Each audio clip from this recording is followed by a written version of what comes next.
પોરબંદરના ભાદર ડેમના દરવાજા ખોલવામાં આવતા જિલ્લાની સ્થિતિ કફોડી બની છે। નીચાણવાળા વિસ્તારોમાં ગઈકાલે પાણીનો પ્રવાહ વધતા પાણી સમુદ્રમાં વહી રહ્યા છે। આ પાણી બંદર માર્ગથી વહી રહ્યા છે, જેના કારણે બંદરમાં પાર્ક કરવામાં આવેલી બોટોને વ્યાપક નુકસાન થાય તેવી સંભાવના છે। શહેરના નીચાણવાળા વિસ્તાર એવા મેલપરા, ઝુંડાળા, કડિયા પ્લોટ, ગાયત્રી મંદિર વિસ્તારોમાં પાણી વધ્યું હતું। લોકોના ઘરો પણ પાણીમાં ગરકાવ હતા। લોકોની બચાવ કામગીરી પણ તંત્રએ કરી હતી।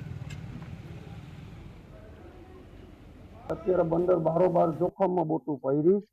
પોરબંદરની, વેરાવળની, વણકબારાની, માંગરોળની, પોરબંદરની બોટ પોરબંદરમાં સમાય એમ નથી।